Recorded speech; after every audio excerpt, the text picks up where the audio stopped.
ഈയിടയ്ക്ക് ഇപ്പോൾ ഒരു ചാനലില് ശ്രീയും ഞാനും സംസാരിക്കുന്നതിനെ കുറിച്ച്, അതായത് ഞങ്ങൾ പറയുന്നതിന്റെ ഘടകവിരുദ്ധമായ കാര്യങ്ങളാണ് ഇങ്ങനെ പ്രതികരിക്കാനുള്ള കാരണം ഇദ്ദേഹത്തിന് ആശ്രമ പരിചയം ഇല്ല എന്ന് ഞാൻ പറഞ്ഞ ആ വാചകത്തിനെ എടുത്തു വെച്ചുകൊണ്ടാണ് അദ്ദേഹം അങ്ങനെ സംസാരിച്ചത്.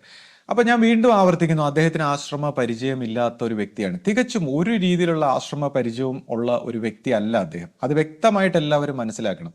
അദ്ദേഹം പറയുന്നു അദ്ദേഹം കക്കൂസ് കഴിവിട്ടുണ്ട്. ശരിയാണ്, ഗുരു പണ്ട് പറഞ്ഞിട്ടുണ്ട് ഇങ്ങനെ കക്കൂസ് കഴിവുന്നതും അല്ലെങ്കിൽ ഡയറി ഫാമിലൊക്കെ കർമ്മം ചെയ്യുന്നത് നല്ലതാണ്, പ്രായമൊക്കെ എടുത്ത് പറഞ്ഞുകൊണ്ട് ഒരു പരിഹാസ രൂപേണ, അത് എന്ന് വെച്ചാൽ വളരെ നർമ്മം കലർന്ന രീതിയിൽ എന്തോ ഒരു പരിഹാസം പോലെ അദ്ദേഹം ഇങ്ങനെ സംസാരിക്കുന്നുണ്ടായിരുന്നു. പിന്നെ അദ്ദേഹം പറയുകയുണ്ടായി, ഞാൻ ഓഷോയുടെ ശിഷ്യത്വം സ്വീകരിച്ച ഒരു വ്യക്തിയാണ്. ഈ ഫ്രീ സെക്സ് എന്ന് പറയുന്ന ഒരു വിഷയം അവസാനം ആത്യന്തികമായിട്ട് അദ്ദേഹത്തിന്റെ ആ പരമ്പരയ്ക്ക് ഒരു നാശം ഉണ്ടാക്കിയത് അത് ഈ ലോകത്തെ പറ്റിക്കാമെന്നാണ് പറയുന്നത്. അതായത് ലോകത്തിലുള്ള ജനങ്ങളോടൊപ്പം നമുക്ക് ഫിലോസഫിയും തത്വചിന്തയും വലിയ അഭിനയവും ഒക്കെ നടത്തി പറ്റിക്കാം, പക്ഷെ സ്വന്തം വീട്ടുകാരെ പറ്റിക്കാൻ പറ്റില്ല, എസ്പെഷ്യലി ഭാര്യയെ. അപ്പോൾ ഞാൻ പറയുന്നു, ഞാനും ഒരു പൊട്ടനാണ്, പക്ഷെ ഞാനൊരു പൊട്ടനാണെന്ന് തിരിച്ചറിഞ്ഞവനാണ് ഞാൻ. അതാണ് ഞാനും അയാളും തമ്മിലുള്ള വ്യത്യാസം. ഇതിങ്ങനെ ഇയാള് പല വീഡിയോയിലും ഉദ്ദിഷ്ടകാര്യം ഉപകാരസ്മരണ ഇതിങ്ങനെ പറഞ്ഞുകൊണ്ടേയിരിക്കുന്നു. അപ്പൊ ഞാൻ വിചാരിക്കണ ഈ ഉദ്ദിഷ്ടകാര്യം ഉപകാരസ്മരണ എന്താണ്, എങ്ങനെ തന്റെ കുടുംബജീവിതം നഷ്ടമായി ഒരു വ്യക്തിയുടെ, അത് ഇവിടെയുള്ള പലർക്കും അറിയാം. ഇദ്ദേഹത്തിനോടൊപ്പം കൂട്ടുപിടിച്ചുകൊണ്ട് ഗുരു എന്ന് പറയുന്ന ഒരു അസ്തിത്വം ഇവിടെ ഉള്ളത് കൊണ്ടാണ് ഇവിടെ ഇന്ന് ആളുകൾ വരുന്നത്. മനുഷ്യ രൂപത്തിൽ മനുഷ്യ ശരീരത്തിൽ ആ ഗുരുവിന്റെ പ്രകാശം, ഒരുപക്ഷെ അദ്ദേഹം ഉദ്ദിഷ്ടകാര്യം ഉപകാരസ്മരണയ്ക്ക് വേണ്ടിയായിരിക്കും ഇവിടെ വന്നത്. തന്റെ അകന്ന ബന്ധത്തിൽപ്പെട്ട ഒരു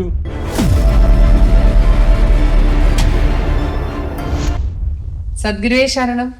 എല്ലാവർക്കും ലൈഫ് ഡിവൈൻ്റെ പുതിയ എപ്പിസോഡിലേക്ക് സ്വാഗതം.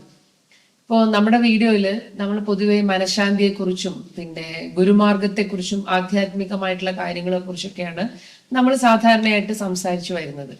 അപ്പോൾ ഈയിടയ്ക്ക് ഇപ്പോൾ ഒരു ചാനലിൽ ശ്രീയും ഞാനും സംസാരിക്കുന്നതിനെ കുറിച്ച്, അതായത് ഞങ്ങൾ പറയുന്നതിന്റെ ഘടകവിരുദ്ധമായ കാര്യങ്ങളാണ് അവർ ആ ചാനലിൽ പറയുന്നത്. അപ്പം ശ്രീക്കും ശ്രീയുടെ വൈഫിനുള്ള മറുപടി എന്നുള്ള രീതിയിൽ ഒരു പരമ്പര അവര് തുടങ്ങാൻ പോകുന്നു എന്നൊക്കെ പറഞ്ഞിട്ടും ശ്രീ പറയുന്ന കാര്യങ്ങൾ വ്യക്തിപരമായിട്ട് സ്ത്രീയെ കുറിച്ചൊക്കെ ഇങ്ങനെ സംസാരിക്കുകയൊക്കെ ഇങ്ങനെ ചെയ്തിട്ടുണ്ട് അവരതിനകത്ത്.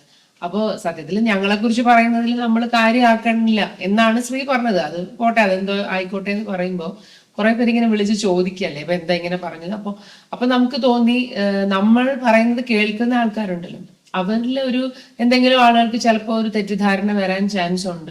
അപ്പൊ അങ്ങനെയുള്ളവർക്ക് വേണ്ടിയിട്ട് ഒരു വിശദീകരണം കൊടുക്കുന്നത് നന്നായിരിക്കുമെന്ന് ഞാൻ ഇങ്ങനെ ശ്രീയോട് പറഞ്ഞു. ആൾക്കാരുടെ മനസ്സിലൊരു സംശയങ്ങളൊക്കെ ഉണ്ടാവുമല്ലോ. അപ്പോൾ അങ്ങനെയാണ് ഇപ്പോൾ ഈ ഒരു വീഡിയോ നമ്മൾ എടുക്കുന്നത്. അപ്പൊ ശ്രീ, എന്താണ് ശ്രീക്ക് പറയാനുള്ളത് ഈ ഒരു വിഷയത്തിൽ? ഇപ്പൊ ഇന്ന് നമ്മൾ സംസാരിക്കാൻ പോകുന്ന വിഷയം നമ്മുടെ ഈ സോഷ്യൽ മീഡിയയുടെ എല്ലാ എരിവും പുളിവും മസാലയൊക്കെ ചേർന്നിട്ടുള്ള ഒരു വിഷയമാണ്. നമ്മുടെ ആധ്യാത്മിക വിഷയങ്ങളൊന്നും അല്ല. അതുകൊണ്ട് തന്നെ എല്ലാവർക്കും നല്ല രസമായിട്ട് സമാധാനമായിട്ട് റിലാക്സ് ചെയ്ത് ഒരു എന്റർടൈൻമെന്റ് പോലെ കാണാം. ഇതിനെ ആരും സീരിയസ് ആയിട്ട് എടുക്കണ്ട. പിന്നെ എന്നെ സംബന്ധിച്ച് ഞാനൊരു ഗുരുവോ സന്യാസിയോ അല്ലെങ്കിൽ ഒരു ആത്മീയ ആചാര്യനോ പ്രഭാഷകനോ ഒന്നുമല്ല, ഒരു സാധാരണക്കാരനാണ്. അപ്പോൾ ഒരു സാധാരണക്കാരന്റെ വിചാരങ്ങൾ ആണ് ഇവിടെ പങ്കുവയ്ക്കുന്നത്. എന്നാൽ പോലും നമ്മൾ ഈ പറയുന്ന പോലെ ഇപ്പൊ നമ്മുടെ സോഷ്യൽ മീഡിയയിലൊക്കെ പരസ്പരം അങ്ങോട്ടും ഇങ്ങോട്ടും പഴിചാരുകയും കുറ്റപ്പെടുത്തുകയും, അപ്പൊ ആ രീതിയിലൊന്നും സംസാരിക്കുന്ന ആർക്കും ശോഭനമല്ല. അത് ശരിയായ ഒരു രീതിയല്ല, അതിനോടൊന്നും ഞാൻ യോജിക്കുന്നില്ല. എന്നാലും ഈ ഒരു സാഹചര്യത്തിൽ ഞാൻ കുറച്ച് വിശദീകരണങ്ങൾ നൽകാൻ നിർബന്ധിതനാവുകയാണ്. കാരണം ഈ പറഞ്ഞ വ്യക്തി ഒരുപാട് ഇപ്പോൾ എന്താ പറയുന്ന ഒരു വളരെ പ്രധാനപ്പെട്ട ഒരു കാര്യത്തെ, ഒരു ആധ്യാത്മിക പ്രസ്ഥാനത്തെ, സന്യാസിമാരെ, വളരെ ആധ്യാത്മിക മൂല്യങ്ങളെ എല്ലാം കാറ്റിൽ പറത്തിക്കൊണ്ട് സ്വന്തം ഇഷ്ടപ്രകാരം പല കാര്യങ്ങളും വളരെ മോശകരമായ ഒരു സന്ദേശം നൽകുന്ന രീതിയിൽ ഒരു പ്രചരണം നടത്തുകയും, എന്നാൽ ഇത് ഒരു അറിവില്ലായ്മയിൽ നിന്നാണല്ലോ എന്ന് മനസ്സിലാക്കിയിട്ട് ഞാൻ ഇതിന് നല്ല നല്ല വിശദീകരണങ്ങൾ, അദ്ദേഹത്തിന്റെ പേരെടുത്ത് പറയാതെ, ആരെയും വിമർശിക്കാതെ, കുറ്റപ്പെടുത്താതെ, ഇതിനുള്ള നല്ല വിമർശനങ്ങളെല്ലാം അല്ലെങ്കിൽ ഇതിന്റെ അടിസ്ഥാന സ്വഭാവത്തിലുള്ള ഇതിന്റെ ആധ്യാത്മിക വശങ്ങളെല്ലാം വിശദീകരിച്ച് കൊടുത്തെങ്കിലും അതൊന്നും ചെവിക്കൊള്ളാതെ വീണ്ടും വീണ്ടും പറഞ്ഞത് തന്നെ പറഞ്ഞുകൊണ്ടിരിക്കുന്നു എന്നല്ലാതെ അത് കൂട്ടിക്കൊണ്ടുവരുന്നു. അപ്പൊ നമ്മളെ ഇപ്പൊ വ്യക്തിപരമായിട്ട് എടുത്ത് സംസാരിക്കുന്നത്. അപ്പൊ ഞാൻ ഇതുവരെ വ്യക്തിപരമായിട്ടൊന്നും സംസാരിച്ചിട്ടില്ല, ഞാൻ പേരെടുത്ത് സംസാരിച്ചിട്ടില്ല. അപ്പോൾ അദ്ദേഹം വ്യക്തിപരമായിട്ടും ഒക്കെ സംസാരിച്ചു തുടങ്ങിയ സ്ഥിതിക്ക് ഞാൻ തിരിച്ച് വ്യക്തിപരമായിട്ട് സംസാരിക്കുകയാണ്. അപ്പൊ അത് എന്നെ നിർബന്ധിതനാക്കിയതാണ് എന്ന് അദ്ദേഹവും മനസ്സിലാക്കണം. പിന്നെ ഈ വിഷയം സംസാരിക്കുമ്പോൾ കുറച്ച് വൈകാരികമായും തീവ്രമായും എല്ലാം ഞാൻ സമ്പൂർണ്ണമായിട്ട് സംസാരിക്കുന്നു. ഇപ്പൊ നമ്മൾ ആരോടും വ്യക്തി വൈരാഗ്യം വെച്ചുകൊണ്ടോ അല്ലെങ്കിൽ പകയും വിദ്വേഷവും ഒന്നും വെച്ചുകൊണ്ടല്ല. നമ്മൾ ഈ ഒരു വിഷയത്തിൽ വിഷയത്തെ ഞാൻ ഇടപെടുമ്പോൾ അതിൻ്റെതായ സീരിയസ്നെസ്സോട് കൂടി തന്നെ ഞാൻ അതിനെ സമീപിക്കുന്നു. അത് ശരിയായാലും തെറ്റായാലും. പിന്നെ ചിലരെന്നോട് ചോദിക്കാറുണ്ട്, ആധ്യാത്മികമായ വലിയ മൂല്യങ്ങളൊക്കെ അല്ലേ നിങ്ങൾ പറയുന്നത്? ഇപ്പോൾ നമ്മൾ കാണുന്ന തെറ്റുകളെല്ലാം നമ്മളിലുണ്ട് എന്ന് പറയുന്നു. അപ്പോൾ അല്ലെങ്കിൽ മനുഷ്യരാശി എല്ലാവരും more or less the same, എല്ലാവരും ഒരുപോലെയാണെന്ന് പറയുന്നു. അപ്പോൾ ചിലരൊക്കെ എന്നോട് പറഞ്ഞിട്ടുണ്ട്, നിങ്ങൾ ഈ മനുഷ്യരെ കണ്ടിട്ടില്ല, വൃത്തികെട്ട സ്വഭാവങ്ങൾ കണ്ടിട്ടില്ല, നിങ്ങൾ എന്തറിഞ്ഞിട്ടാണ് എല്ലാവരും ഒരുപോലെ എന്നൊക്കെ പറയുന്നത്.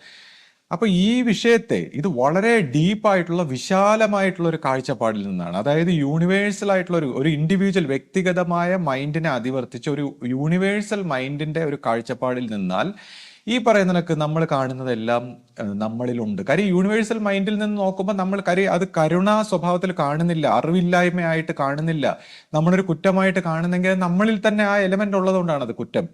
കൂടാതെ ഈ പിന്നെ എല്ലാവരും ഒരുപോലെ എന്ന് പറയുമ്പോൾ അത് ഡീപ്പായിട്ടുള്ള മൈൻഡിലേക്ക് പോകുമ്പോൾ മൈൻഡിലുള്ള എല്ലാ യൂണിവേഴ്സലായിട്ട് ഈ മൈൻഡിലുള്ള എല്ലാ കുഴപ്പങ്ങളും നമ്മളിലാണ്. അപ്പോൾ ഈ യൂണിവേഴ്സലായിട്ടുള്ള മൈൻഡിനെ, ആധ്യാത്മികത എന്ന് പറയുന്ന യൂണിവേഴ്സലായിട്ടുള്ള ഈ മൈൻഡിനെ ശുദ്ധീകരിച്ച് ഓരോരുത്തരുടെയും പ്രവൃത്തികളിലൂടെ ശുദ്ധീകരിച്ച് അവരവർക്ക് കഴിയുന്ന കോൺട്രിബ്യൂഷൻ, നല്ല നല്ല കോൺട്രിബ്യൂഷൻ കൊടുക്കുക എന്നുള്ള അർത്ഥത്തിലാണ്.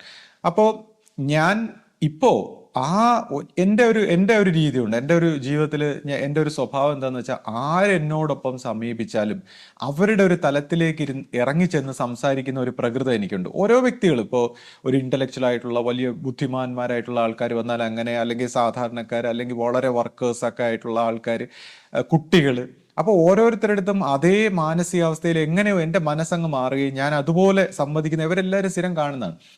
അപ്പോൾ അതൊരു നല്ല അർത്ഥത്തിലാണ്. നല്ല അർത്ഥത്തിൽ അവരുടെ ഒരു കമ്മ്യൂണിക്കേഷനിൽ എനിക്ക് സ്വാഭാവികമായി നൈസർഗികമായിട്ട് എൻ്റെ ഒരു പ്രകൃതം അങ്ങനെയാണ്. എന്നാൽ ഇവിടെ ഒരു തരംതാഴ്ന്ന രീതിയിലുള്ള വർത്തമാനങ്ങൾക്ക് വേണ്ടി ഞാൻ ഒരു തരംതാഴ്ന്ന തലത്തിലേക്ക് വരികയാണ്. കാര്യം നല്ല രീതിയിൽ, ഞാൻ പറഞ്ഞില്ലേ, ആധ്യാത്മികമായിട്ടുള്ള രീതിയിൽ ഇതിന് വിശദീകരണം കൊടുത്തിട്ട് അദ്ദേഹത്തിന് മനസ്സിലാവുന്നില്ല. അപ്പം ഞാൻ ഈ പറഞ്ഞ യൂണിവേഴ്സൽ തലത്തിൽ നിന്നെല്ലാം മാറി നമ്മൾ വളരെ വ്യക്തിഗതമായ ഒരു ലെവലിൽ വന്ന് ആ വ്യക്തിഗതമായ ലെവലിൽ ഏറ്റവും ബോട്ടത്തിൽ നിന്ന് സംസാരിക്കുകയാണ്. അതിനെ ആരും ജഡ്ജ് ചെയ്ത് കളയരുത്. ഇത് നമ്മൾ ഇപ്പോൾ ഇതുപോലെ ഞാൻ ഈ പല കാര്യങ്ങളും ഇങ്ങനെ സംസാരിക്കുമ്പോൾ ആധ്യാത്മിക രംഗത്തൊക്കെ ഓരോരുത്തരുടെ, ഇപ്പൊ ഞാനൊരു ഗുരുവോ അങ്ങനെ സ്നേഹിച്ച് നിർത്താൻ വേണ്ടി മനുഷ്യരാരെ സ്നേഹിച്ച് നിർത്തുന്ന അല്ലെങ്കിൽ സന്ദേശവാഹകനോ പിന്നെ പ്രചാരകനോ ആ രീതിയിലല്ല. എൻ്റെ ജോലി എനിക്കറിയാമെന്നുള്ളതാണ്. എൻ്റെ മുമ്പിൽ ഒരു ചുമ്മാ ധിക്കാരവും അണ്ടർസ്റ്റാൻഡിങ്ങും മിസ്അണ്ടർസ്റ്റാൻഡിങ്ങും ഫിലോസഫിയും തത്വവും ഒക്കെ ആയിട്ട് വരുമ്പോൾ അതിനെ തകർത്ത്, അവരുടെ ആ മനസ്സിന്റെ ആ പാറ്റേണിനെ തകർത്ത് അവരെ സ്വതന്ത്രമാക്കുക എന്നുള്ളൊരു ജോലിയാണ് എൻ്റെത്. അപ്പൊ തീർച്ചയായിട്ടും ഞാനിങ്ങനെ പരുഷമായിട്ട് സംസാരിക്കുമ്പോൾ അത് വ്യക്തിഗതമല്ല, ആരെയും വിഷമിപ്പിക്കാനല്ല, ഇത് ജീവന്റെ സ്വാതന്ത്ര്യത്തിലേക്കുള്ള ഒരു വഴിയാണ്. ഇവിടെ ഈ വ്യക്തിയെ പരിഹസിക്കാനോ അല്ലെങ്കിൽ വ്യക്തി ഹത്യയോ ഒന്നും അല്ല ഉദ്ദേശിക്കുന്നത്. ആർക്കെങ്കിലും എന്തെങ്കിലും ആരുമായിട്ടെങ്കിലും ഈ പറഞ്ഞ സിനിമയിലൊക്കെ കാണുന്ന അല്ലെങ്കിൽ സാമ്യം തോന്നുന്നു, അല്ലെങ്കിൽ കാര്യം ഞാൻ സോഷ്യൽ മീഡിയ ഗൈഡ് ലൈൻസിന് അകത്ത് നിന്നുകൊണ്ടാണ് സംസാരിക്കാൻ ഉദ്ദേശിക്കുന്നത്. ആരെയും വ്യക്തിപരമായിട്ടോ ഉദ്ദേശമല്ല, മനുഷ്യ മനസ്സുകളിലൂടെയുള്ള ചില പെരുമാറ്റങ്ങളെയാണ് ഇവിടെ വിശകലനം ചെയ്യുന്നത്. കാര്യം മനുഷ്യർ അണ്ടർസ്റ്റാൻഡ് ചെയ്തതിലുള്ള പെരുമാറ്റത്തെ, അല്ലെങ്കിൽ അതിൻ്റെ മിസ്അണ്ടർസ്റ്റാൻഡിങ്ങിൻ്റെ, അതിൻ്റെ ധിക്കാരത്തെ, അതിൻ്റെ മനഃശാസ്ത്രത്തെ, ഇതിനെയാണ് നമ്മളൊന്ന് വിശകലനം ചെയ്യുന്നത്. ഒരു വ്യക്തിയുടെ ഒരു സംസാരത്തിനെ ആസ്പദമാക്കിക്കൊണ്ട് നമ്മൾ വിശകലനം ചെയ്യുകയാണ്. അപ്പൊ ഈ വ്യക്തി ആദ്യമേ പറയുന്നു, ഈ വ്യക്തി ഇങ്ങനെ പ്രതികരിക്കാനുള്ള കാരണം ഇദ്ദേഹത്തിന് ആശ്രമ പരിചയം ഇല്ല എന്ന് ഞാൻ പറഞ്ഞ ആ വാചകത്തിനെ എടുത്തു വെച്ചുകൊണ്ടാണ് അദ്ദേഹം അങ്ങനെ സംസാരിച്ചത്. അപ്പൊ ഞാൻ വീണ്ടും ആവർത്തിക്കുന്നു, അദ്ദേഹത്തിന് ആശ്രമ പരിചയം ഇല്ലാത്ത ഒരു വ്യക്തിയാണ്. തികച്ചും ഒരു രീതിയിലുള്ള ആശ്രമ പരിചയവും ഉള്ള ഒരു വ്യക്തി അല്ല അദ്ദേഹം. അത് വ്യക്തമായിട്ട് എല്ലാവരും മനസ്സിലാക്കണം. കാരണം ഞാനത് പറയാനുള്ള കാരണം, ഇപ്പൊ എൻ്റെ അമ്മയുടെ ഒരു കുടുംബം, അമ്മയോടും ആ തലമുറയിലുള്ളവരടുത്ത് ഇദ്ദേഹത്തെ കണ്ടിട്ടുണ്ടോന്ന് ചോദിച്ചപ്പോൾ ഇദ്ദേഹത്തെ ആരും ആശ്രമത്തിൽ കണ്ടിട്ടില്ല. ഞാൻ 92 മുതൽ ആശ്രമത്തിൽ വരുന്ന വ്യക്തിയാണ്. ഈ ഒരു കാലയളവിൽ ദേഹവിയോഗത്തിന് മുമ്പുള്ള ഒരു കാലയളവിൽ ഞാൻ ഇദ്ദേഹത്തെ ആശ്രമത്തിൽ കണ്ടിട്ടില്ല. ഞാൻ പഴയ ആൾക്കാരോട് ഇദ്ദേഹത്തെക്കുറിച്ച് ചോദിച്ചപ്പോൾ അവരും കണ്ടിട്ടില്ല. ആശയൊന്നും ആ സമയത്ത് ഇദ്ദേഹത്തെ കണ്ടിട്ടില്ല. പിന്നീട് ഞാൻ ഒരു 2000 തൊട്ട് 2003-4 കാലഘട്ടം വരെ ട്രിവാൻഡ്രം ശാന്തി മഹിമയായിട്ടൊക്കെ ബന്ധപ്പെട്ട് പ്രവർത്തിച്ച് വരുന്ന ഒരു കാലയളവിൽ, ആശ്രമമായിട്ട് എപ്പോഴും അടുത്ത് വന്നുകൊണ്ടിരുന്ന ഒരു കാലയളവിൽ ഇദ്ദേഹത്തെ ഞാൻ കണ്ടിട്ടില്ല. പിന്നീട് ഞാൻ 2004 മുതൽ ഒരു 2008 കാലഘട്ടം വരെ ആശ്രമത്തിലെ ഡയറി ഫാമിലും ആശ്രമത്തിലെ അടുക്കളയിലും ഒക്കെ കർമ്മം ചെയ്ത് പ്രാർത്ഥിച്ചൊക്കെ നടന്നിരുന്ന ഒരു കാലഘട്ടത്തിൽ ഞാൻ ഇദ്ദേഹത്തെ കണ്ടിട്ടില്ല. അപ്പൊ ഇദ്ദേഹം എവിടെയായിരുന്നു? ഇദ്ദേഹം ചിലപ്പോൾ ഇനി പല പുറത്ത് യൂണിറ്റിലും വർക്ക് ചെയ്തോ എന്നുള്ള കാര്യം എനിക്ക് അറിഞ്ഞൂടാ. ആശ്രമത്തിനകത്ത് ഞാൻ കണ്ടിട്ടില്ല എന്നുള്ളതാണ് സത്യം. അപ്പൊ ഏത് കാലഘട്ടത്തിലാണ് ഇദ്ദേഹം പ്രവർത്തിച്ചതെന്ന് അറിയില്ല. കാര്യം ഈ ഞാൻ കർമ്മം ചെയ്തതൊന്നും ഇദ്ദേഹം കണ്ടിട്ടില്ല എന്നാണ് അദ്ദേഹം പറയുന്നത്. പ്രാർത്ഥിച്ചതും എന്റെ കാര്യങ്ങളൊന്നും പുള്ളിയും കണ്ടിട്ടില്ല. അപ്പൊ നമ്മൾ തമ്മിൽ കാണാനുള്ള സാഹചര്യം ഉണ്ടായിട്ടില്ല. അപ്പൊ അതിന്റെ അർത്ഥം ഇദ്ദേഹം ആശ്രമത്തിലേ വരാറില്ലായിരുന്നു എന്ന് ഉപമിക്കേണ്ടി വരും. പിന്നെ ഇദ്ദേഹത്തെക്കുറിച്ച് ഞാൻ കേട്ടിട്ടുണ്ട്. ഒരു ആദ്യ കാലത്ത് ഏതോ യൂണിറ്റിൽ വർക്ക് ചെയ്യുമ്പോൾ ഒരു മുയലിനെ പിടിച്ച് കറി വെച്ച് തിന്നെന്നൊക്കെ പറഞ്ഞ ഒരു കഥ, അതുമായിട്ട് കുറെ വിവാദങ്ങളാണ് ആദ്യമായിട്ട് ഇദ്ദേഹത്തെക്കുറിച്ച് കേൾക്കുന്നത്. പിന്നീട് ഞാൻ നോക്കുമ്പോൾ ഒരു 2016 കാലഘട്ടമൊക്കെ ആയപ്പോഴത്തേക്ക് ഒരു ഒളി ക്യാമറ ദൃശ്യങ്ങളോ അല്ലെങ്കിൽ എന്തൊക്കെയോ ഫേസ്ബുക്കിൽ എഴുതുന്നു, അല്ലെങ്കിൽ അതിന് ശേഷമൊക്കെ ഉള്ള ഒരു കാലഘട്ടത്തിൽ അങ്ങനെ ഒളി ക്യാമറ ദൃശ്യം പകർത്തുന്നു ആൾക്കാരെ കുറിച്ചൊക്കെ ഇങ്ങനെയൊക്കെയുള്ള കാര്യങ്ങളാണ് കേട്ടിരിക്കുന്നത്. പിന്നെ നോക്കുമ്പോൾ ഒരു കേസിനെ കുറിച്ച് ഒരു മോശമായ രീതിയിൽ ഒരു കേസിനെ ആസ്പദമാക്കി കുറെ കാര്യങ്ങൾ, പിന്നെ അതുമായിട്ട് ബന്ധപ്പെട്ട കാര്യങ്ങൾ. അപ്പോൾ പിന്നെ അദ്ദേഹം ഈ ചാനൽ തുടങ്ങുന്ന കാര്യം. അപ്പൊ ഇങ്ങനെ ഈ പുറമേക്ക് നിന്നുള്ള കാര്യങ്ങളല്ലാതെ ആശ്രമത്തിനകത്ത് കർമ്മം ചെയ്യുന്നോ, പ്രവർത്തിക്കുന്നോ, പ്രാർത്ഥിക്കുന്നോ, കുംഭം എടുക്കുന്നോ, ദീപം എടുക്കുന്നോ, ഇങ്ങനെ ആശ്രമത്തിന്റെ ആധ്യാത്മികമായിട്ടുള്ള ഒരു രംഗത്ത് ഞാൻ ഇദ്ദേഹത്തെ കണ്ടിട്ടില്ല. അപ്പൊ പിന്നെ ഇദ്ദേഹത്തിന് എന്ത് ആശ്രമ പരിചയമാണ് പറയുന്നത്? പിന്നെ അദ്ദേഹം പറയുന്നു അദ്ദേഹം കക്കൂസ് കഴുകിയിട്ടുണ്ട്. ശരിയാണ്, ഗുരു പണ്ട് പറഞ്ഞിട്ടുണ്ട് ഇങ്ങനെ കക്കൂസ് കഴുകുന്നതും അല്ലെങ്കിൽ ഡയറി ഫാമിലൊക്കെ കർമ്മം ചെയ്യുന്നത് നല്ലതാണ്. ആ വിഷയങ്ങളൊക്കെ ഗുരു പറഞ്ഞിട്ടുണ്ട്. പക്ഷേ അതേ ഗുരു തന്നെ പറഞ്ഞിട്ടുണ്ട്. ഇപ്പൊ ഋഷിരത്നാജന്യെയും നിർമ്മലാജന്യെയും കുറിച്ച് ഗുരു എന്താ പറഞ്ഞ ആശ? അവര് ഇപ്പൊ അവർക്ക് ആ ഒരു കർമ്മം, അതായത് ഒരുപാട് ത്യാഗപ്പെട്ട് കർമ്മം ചെയ്യേണ്ടാത്തത്, അവരതിനുള്ള യോഗ്യത അവർ ജന്മങ്ങളിൽ അവർ ആ കർമ്മം ചെയ്തിട്ടുള്ളത് കൊണ്ടാണ് അവർക്ക് ആ ജന്മനാൽ ആ ഒരു കുറവില്ലാതെ അവർ വന്നിരിക്കുന്നതും അവർക്ക് ആ ഒരു കാര്യങ്ങൾ ആ ജന്മനാൽ തന്നെ കിട്ടിയിരിക്കുന്നതെന്ന് ഒരിക്കലും ഇങ്ങനെ പറഞ്ഞു തന്നെ എന്നോട്. അദ്ദേഹത്തിനോട് ഗുരു പറഞ്ഞ കക്കൂസ് കഴുകുന്ന കാര്യത്തിനെ കുറിച്ച് മാത്രമാണ് അദ്ദേഹം കർമ്മം എന്ന് പറഞ്ഞ് കരുതുന്നത്. എന്നാൽ ഈ 73 ശേഷം ജനിച്ച ഓരോ കുട്ടികളും അല്ലെങ്കിൽ ഓരോ 12 വർഷം കഴിയുമ്പോഴും കുട്ടികളുടെ ആധ്യാത്മിക വികാസത്തിനനുസരിച്ച് അവർക്ക് വ്യത്യസ്തമായ രീതിയിലാണ് കർമ്മം അല്ലെങ്കിൽ അവരുടെ രീതിയെന്ന് ഗുരു പറഞ്ഞതാണ് ഇപ്പൊ നിർമ്മലാജന്യയുടെ ഋഷിരത്നാജന്യയുടെ ഒക്കെ ജീവിതത്തെക്കുറിച്ച് നമ്മൾ കേട്ടിരിക്കുന്നത്. അപ്പം ഒരുപക്ഷെ ഇദ്ദേഹത്തിന്റെ പ്രവൃത്തികൾ കാണുമ്പോൾ ഞാൻ വിചാരിക്കുന്നത് ഇദ്ദേഹം കക്കൂസ് അല്ല, ഇനി സെപ്റ്റി ടാങ്കിനകത്ത് കയറിയിരുന്ന് കഴുകേണ്ട ഒരു കർമ്മഗതിയാണ് നേടിക്കൊണ്ടിരിക്കുന്നത്. അപ്പൊ ഇതെല്ലാം നമ്മൾ വ്യക്തിഹത്യ നടത്താനല്ല, ഇത് നമ്മളെ കൊണ്ട് പറയിക്കുന്നതാണ്. കാര്യം ഇത് പറയിക്കുന്നതാണ്. ഈ പ്രവൃത്തികൾ മര്യാദയ്ക്കുള്ള ഭാഷയിൽ ആധ്യാത്മികമായ മൂല്യങ്ങളെ ഉൾക്കൊണ്ടുകൊണ്ട് ഇതെല്ലാം പറഞ്ഞു കൊടുത്തെങ്കിലും അതൊന്നും അതിനെയൊക്കെ കാറ്റിപ്പറത്തിക്കൊണ്ട് വളരെ ധിക്കാരപരമായിട്ട് വളരെ മനുഷ്യരെ പരിഹസിച്ചുകൊണ്ട് സംസാരിക്കുന്ന ഒരു വ്യക്തിയോട് ഈ ഭാഷ മാത്രമേ പറയാൻ പറ്റൂ. അദ്ദേഹത്തിന്റെ അതേ നിലവാരത്തിൽ ഇരുന്നുകൊണ്ട് ഇപ്പൊ ഞാൻ സംസാരിക്കുകയാണ്. പിന്നെ അദ്ദേഹം നമ്മുടെ പ്രായത്തിനെ കുറിച്ച്, അതായത് ആശയുടെ പ്രായവും എൻ്റെ പ്രായവും ഒക്കെ എടുത്ത് പറഞ്ഞുകൊണ്ട് ഒരു പരിഹാസ രൂപേണ, അത് എന്ന് വെച്ചാൽ വളരെ നർമ്മം കലർന്ന രീതിയിൽ എന്തോ ഒരു പരിഹാസം പോലെ അദ്ദേഹം ഇങ്ങനെ സംസാരിക്കുന്നുണ്ടായിരുന്നു. അപ്പൊ അദ്ദേഹത്തിന് 52 വയസ്സായി. അപ്പൊ ആശയെ ചേച്ചി എന്ന് വിളിക്കണം എന്നെല്ലാം പറയുന്നുണ്ടായിരുന്നു. അപ്പോൾ ഈ പുള്ളിയെ പോലെ തന്നെ പലരും ഇതേപോലെ ആശയെ ഇങ്ങനെ കാണുമ്പോൾ ചേച്ചി എന്നൊക്കെ വിളിക്കാറുണ്ട്. ഒരുപക്ഷെ ആശയുടെ ഒരു പേഴ്സണാലിറ്റിയും ആ വ്യക്തിത്വവും എല്ലാം കണ്ടിട്ടായിരിക്കാം ചിലപ്പോൾ അവർ ചേച്ചി എന്ന് വിളിക്കുന്നത്. അതിലൊന്നും ഞാനൊരു തെറ്റായിട്ട് കാണുന്നില്ല. പക്ഷെ ഈ പുള്ളിയെ സംബന്ധിച്ച് 52 വയസ്സെന്ന് പറഞ്ഞത് അതൊരു സ്ത്രീകളെ പോലെ നുണ പറയുന്നതായിട്ടാണ് എനിക്ക് തോന്നിയത്. കാരണം പുള്ളിയെ കാണുമ്പോൾ ശരീരം കൊണ്ടൊരു 65 വയസ്സും മനസ്സുകൊണ്ട് ഞാൻ ഒരു 15 വയസ്സുമാണ് പുള്ളിക്ക് മതിക്കുന്നത്. അപ്പം ഈ സ്ത്രീ സ്വഭാവത്തിൽ ഈ സ്ത്രീകളാണ്, ചില നാടൻ സ്ത്രീകൾ ഈ വയസ്സിലൊക്കെ കുറച്ച് പറഞ്ഞിട്ട് ഒരു കള്ളത്തരവും അല്ലെങ്കിൽ അത് അവർക്കൊരു നാണക്കേടും ഒക്കെയാണ്. അതുപോലെ തന്നെ ഈ സ്ത്രീകളുടെയും പുരുഷന്മാരുടെയും ഈ വിവാഹത്തിലൊക്കെ ഈ ഒരു പ്രായത്തിനെയൊക്കെ വെച്ചുകൊണ്ട് അതൊക്കെ പഴയ കാലത്ത് അറിവില്ലാത്ത ഒരു സമൂഹത്തിലെ ജനങ്ങൾ അല്ലെങ്കിൽ മനസ്സിന്റെ അല്ലെങ്കിൽ ശരീരത്തിന്റെ സ്ഥലത്തിലെ മനസ്സ് വികസിച്ചിട്ടുള്ള വ്യക്തികൾ ഈ ശരീരങ്ങളുമായിട്ട് ബന്ധപ്പെടുന്ന സമയത്ത് ഈ പ്രായഭേദത്തെയൊക്കെ കണ്ടിരുന്ന ഒരു കാലഘട്ടത്തിലുള്ള ഒരു കൾച്ചർ വെച്ചിട്ട് അതൊക്കെ ഭയങ്കര എന്തോ ഒരു അഭിമാനക്ഷതം പോലെ, എന്തോ അങ്ങ് പരിഹാസം പോലെ. അപ്പൊ അതും അദ്ദേഹത്തിന്റെ അതുപോലത്തെ മാനസികാവസ്ഥ ഈ ശരീരത്തിന്റെ തലത്തിൽ മാത്രം ഡെവലപ്പ് ആയിട്ടുള്ള ആൾക്കാർക്ക് അതൊക്കെ ഒരു പരിഹാസമായിട്ട് തോന്നുമെങ്കിലും ഇന്നത്തെ സിവിലൈസ്ഡ് ആയിട്ടുള്ള മനസ്സിന്റെ തലത്തിലും ജീവന്റെ തലത്തിലും ഒക്കെ വികസിച്ച ആളുകളെ സംബന്ധിച്ച് ഈ ശരീരത്തിന്റെ പ്രായത്തിലൊന്നും വലിയ കാര്യമില്ല എന്നുള്ള ഒരു കാഴ്ചപ്പാടുള്ള ഒരു പുതിയ തലമുറയിലാണ് നമ്മൾ ജീവിക്കുന്നത്. അപ്പോൾ ഇതിലൊക്കെ ഇങ്ങനെ പരിഹസിക്കുന്ന ഈ നാടൻ കുഞ്ഞമ്മമാരെ പോലെ ഇതിലൊക്കെ ഇങ്ങനെ പരിഹസിക്കുന്ന ആ ഒരു കാഴ്ചപ്പാടിലാണ് അദ്ദേഹം എത്തിയിട്ടുള്ളത്. ആ കാഴ്ചപ്പാടിൽ ഇരുന്നുകൊണ്ടാണ് കാര്യങ്ങളെ വിശദീകരിക്കുന്നത്. അതായത് ലോകത്തിന്റെ വിശാലമായിട്ടുള്ള ആ വികാസത്തിന്റെ, പരിണാമത്തിന്റെ, സിവിലൈസേഷന്റെ ഒരു വക്താവല്ല അദ്ദേഹം. അദ്ദേഹം ഒരു കൂപ്പ മണ്ടൂകമായിട്ട് ഇരുന്നുകൊണ്ട് നമ്മുടെ ഈ നാടൻ പെണ്ണുങ്ങളുടെ സ്വഭാവത്തിൽ ഇതിനെയൊക്കെ വിലയിരുത്തി കാണുന്നു. അതായത് ഈ പ്രായഭേദങ്ങളെയും മറ്റു കാര്യങ്ങളെയൊക്കെ വിലയിരുത്തി കാണുന്നു. കൂടാതെ ഒരു സ്ത്രൈണത കലർന്ന മനഃശാസ്ത്രപരമായ ഒരു സ്ത്രൈണത കലർന്ന ഒരു പെരുമാറ്റവുമാണത്. കാര്യം പുരുഷന്മാർ ഒരിക്കലും സ്ത്രീകളെ ഇങ്ങനെ വയസ്സിന്റെ കാര്യം പറഞ്ഞൊന്നും പരിഹസിക്കാൻ ശ്രമിക്കില്ല. അത് പുരുഷ സ്വഭാവത്തിലുള്ള കാര്യങ്ങളല്ല. അപ്പൊ ഇതൊക്കെ സ്ത്രീ സ്വഭാവത്തിൽ, സ്ത്രൈണ സ്വഭാവത്തിലുള്ളവരാണ് ഈ വയസ്സിന്റെ കാര്യത്തിലൊക്കെ പരിഹസിക്കാൻ ശ്രമിക്കുന്നത്. പ്രത്യേകിച്ച് സ്ത്രീകളെ സംബന്ധിച്ച് ഈ വയസ്സൊക്കെ അവർക്ക് വളരെ വിഷമം ഉണ്ടാക്കുന്ന, അല്ലെങ്കിൽ വയസ്സിന്റെ കാര്യത്തിലൊക്കെ ഉള്ള കാര്യങ്ങൾ സ്ത്രീകളെ സംബന്ധിച്ച് വിഷമം ഉണ്ടാക്കുന്ന കാര്യങ്ങളാണ്. എന്നാൽ പുരുഷന്മാരെ സംബന്ധിച്ച് ഈ വയസ്സെന്ന് പറയുന്ന ഒരു കാര്യമേ അവർ ശ്രദ്ധിക്കാറില്ല. അപ്പൊ ഇതൊരു മനഃശാസ്ത്രപരമായി, ഞാൻ ഇതെല്ലാം അദ്ദേഹത്തെ മനഃശാസ്ത്രപരമായിട്ടും കൂടെ അദ്ദേഹത്തിന് വിലയിരുത്തുകയാണ്. അപ്പോൾ അത് അദ്ദേഹത്തിനും കൂടെ കാണിച്ചു കൊടുക്കുകയാണ്. അപ്പോൾ ഇത് മനഃശാസ്ത്രപരമായി ഇതൊരു സ്ത്രൈണത കലർന്ന പെരുമാറ്റമായി പോയി എന്ന് പറയേണ്ടി വരും. പിന്നെ അദ്ദേഹം പറയുകയുണ്ടായി, ഞാൻ ഓഷോയുടെ ശിഷ്യത്വം സ്വീകരിച്ച ഒരു വ്യക്തിയാണെന്ന്. അപ്പോൾ ഇതിനെക്കുറിച്ച്, ഈ ഒരു കാര്യം പറഞ്ഞതിനെക്കുറിച്ച് ചോദിക്കുമ്പോൾ എൻ്റെ ഒരു സുഹൃത്തിന്റെ വാചകമേ എനിക്കിതിനെ ഇവിടെ ചേർത്ത് വായിക്കാൻ പറ്റുന്നുള്ളൂ. അതായത് എൻ്റെ കൂടെ കോളേജിൽ പഠിച്ചൊരു സുഹൃത്തുണ്ടായിരുന്നു. അവൻ എന്ത് സംസാരിക്കുമ്പോഴും ഒരു പ്രത്യേക തരത്തിലൊരു ചോദ്യം ചോദിക്കുക. അതുപോലെ എനിക്കിതിനോട് പ്രതികരിക്കാൻ കഴിയുന്നുള്ളൂ. അതായത്, നിന്റെ കുഞ്ഞമ്മയോട് ചോദിച്ചിട്ടാണാടാ ഞാൻ ഓഷോയുടെ ശിഷ്യനായത്. അപ്പൊ ഇങ്ങനെയാണ് അവൻ ചോദിക്കുന്നത്. ഈ ചോദ്യത്തിന് അങ്ങനെയാണ് അതിന് മറുപടി പറയാൻ തോന്നുന്നത്. കാര്യം ഇപ്പൊ എന്നെ സംബന്ധിച്ച് ഒരു ജനനത്തിന് മുമ്പ് ഒരു ജീവന്റെ അവസ്ഥ എന്താണെന്നും, അല്ലെങ്കിൽ ആ അവസ്ഥയിൽ തൻ്റെ ഗുരുവിനെ എങ്ങനെ ധ്യാനിച്ചിരുന്നു, എങ്ങനെ പ്രാർത്ഥിച്ചിരുന്നു എന്ന് ഗുരു എനിക്ക് മനസ്സിലാക്കി തന്നിട്ടുണ്ട്. അപ്പോൾ ഞാൻ ആ രീതിയിൽ എൻ്റെ ഗുരുവിനെ വിട്ട്, അല്ലെങ്കിൽ ഗുരുവിന്റെ ആ ഒരു സ്നേഹത്തിൽ, ധർമ്മത്തിൽ, ആ കാര്യത്തിൽ അല്ലാതെ ഞാൻ ഒരിക്കലും അങ്ങനെ ജീവിച്ചിട്ടില്ല എന്നുള്ളതാണ്.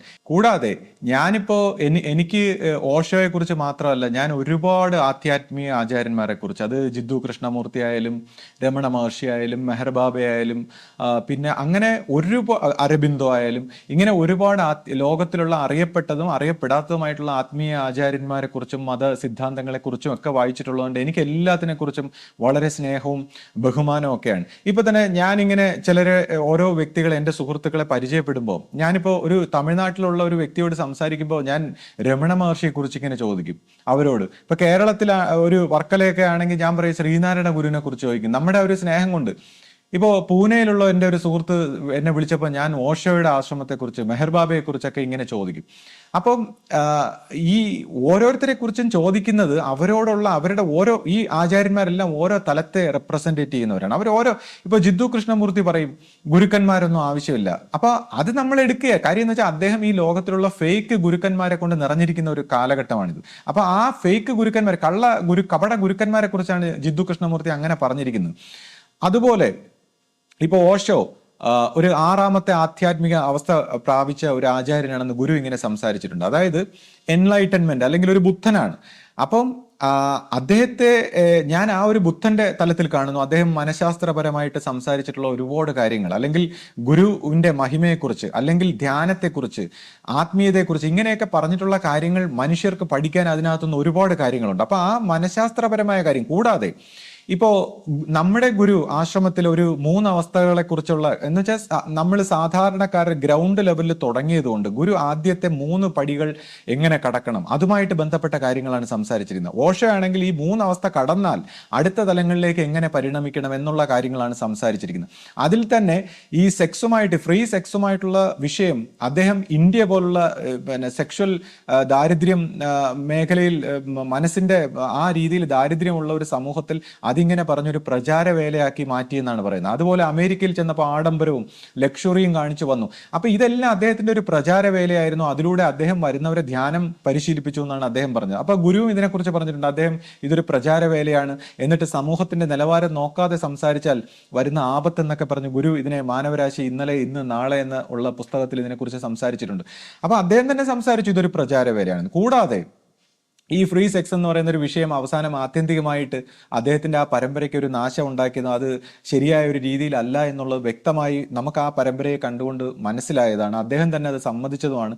അപ്പോൾ നമ്മൾ ഇതിനകത്തുള്ള നല്ല കാര്യങ്ങൾ, ഓരോ സ്ഥലത്തുള്ള നല്ല കാര്യങ്ങൾ, ഓരോ ആചാര്യന്മാരെ കുറിച്ചും ഇതിൻ്റെ എല്ലാം സമൂഹത്തിലുള്ള മത സിദ്ധാന്തങ്ങൾ എല്ലാത്തിൻ്റെയും നന്മകളെ ഉൾക്കൊള്ളാനാണ് നമ്മുടെ ഗുരു നമ്മളെ പഠിപ്പിച്ചത്. അതുകൊണ്ടാണ് ഗുരുവിൻ്റെ ആരാധനാലയത്തിന് ചുറ്റും എല്ലാ മഹാന്മാരുടെയും ചിത്രങ്ങൾ ഇങ്ങനെ ആലേഖനം ചെയ്തിരിക്കുന്നത്. എല്ലാത്തിൻ്റെയും നല്ല സത്തകൾ, എല്ലാ ഗുരുക്കന്മാരെ, ലോക ഗുരുക്കന്മാരെ നമ്മൾ എന്നും മാനിക്കുന്നു എന്നുള്ളതിൻ്റെ ഒരു തെളിവാണത്. ഓരോ ആത്മീയ ആചാര്യന്മാരെ കുറിച്ചും പറയുമ്പോൾ നമ്മൾ അവരുടെ പിറകെ അങ്ങ് പോകുന്നു എന്നല്ല എൻ്റെ അർത്ഥം.